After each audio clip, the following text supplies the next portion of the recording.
Punjab police का एहलकार rickshaw driver बन गया। दौरान ड्यूटी हादसे ने बिस्तर मर्ग पर डाल दिया। साल बाद ठीक होने पर दोबारा ज्वाइनिंग ना हुई तो मेडिकल रिपोर्ट्स लिए दर बदर की ठोकरें खाने पर मजबूर। मुझे कॉल आई DPO दफ्तर से कि आप डिसमिस फ्रॉम सर्विस हो गए। एक तरफा इंक्वायरी की गई, मुझे नहीं बुलवाया गया। मेरे पास तमाम प्रूफ मौजूद हैं, मैं देने को तैयार हूँ। 3 साल तक मेरी IG साहब ने भी नहीं सुनी।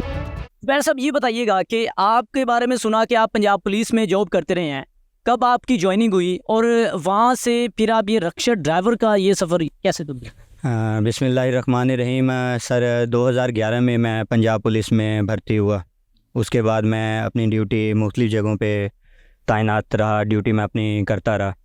उसके बाद 2015 के लास्ट मंथ में मेरा तबादला पुलिस लाइन रहीमिया खान में कैदी रिज़र्व के साथ कर दिया गया, जो कि एक मतलब ये कि वहाँ से रात को मैं अपनी ड्यूटी ख़त्म करके तकरीबन 11 साढ़े 11 का टाइम था, दिसंबर की रातें थी, तो मैं ड्यूटी से वापसी आ रहा था तो चंद्रामी के करीब फटा रिक्शा के साथ मेरा एक्सीडेंट हुआ, जिसकी वजह से मैं काफ़ी इंजर्ड हुआ। उसके बाद मैं सर अपने महकमे के पास गया ज़ख्मी हालत में।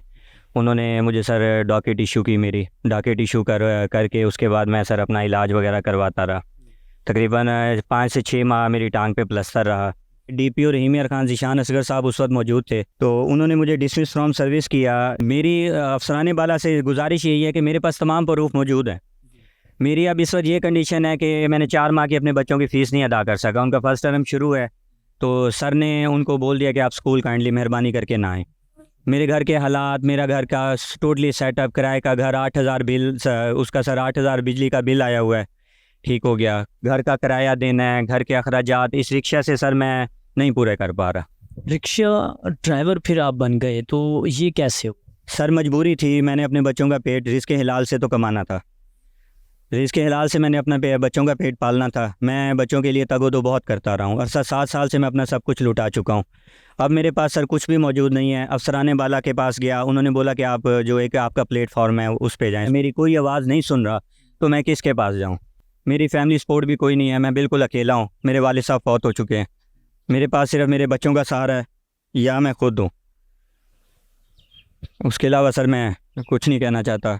मैं मुख्तलिफ प्लेटफॉर्म पे गया, उनसे अपनी गुजारिश की, लेकिन कोई भी मुझे बहाल नहीं करना चाह रहा। मैंने वज़ीर आला मरीम नवाज़ पोर्टल पे एप्लीकेशन दी, 3 एप्लीकेशनें दी। बताएं किस तरह से अब हालात गुजर रहे हैं? सर मेरे बहुत बुरे हालात चल रहे हैं। मेरे पास जितना मैं मेहनत कर सकता था, जितना मेरे पास सब कुछ था, मेरे पास अब सिवाय इन कपड़ों के कुछ भी नहीं है। मेरे पास आज के घर के सब्ज़ी के पैसे भी बनाने के नहीं। मेरी IG पंजाब और वज़ीर आला मरीम नवाज़ साहिबा से गुजारिश है कि मुझे नौकरी पे दोबारा बहाल किया जाए। मेरे पास तमाम प्रूफ मौजूद है, मेडिकल डॉकेट मौजूद है, जो कि इंक्वायरी में लिखा हुआ कि इसके पास नहीं है। जब एक तरफा इंक्वायरी की गई, मुझे नहीं बुलवाया गया, तो मैं सर मेडिकल प्रूफ कैसे पेश कर सकूँ? कैसे चलेगा ये आपका घर का सर? मेरी अफसरान बाला से इंसाफ के लिए अपील है। अगर मुझे इंसाफ नहीं दे सकते तो मेरे पास आखिरी ऑप्शन सिर्फ सर यही है कि मैं अपने बच्चों के साथ और ख़ुद को ख़त्म कर दूंगा।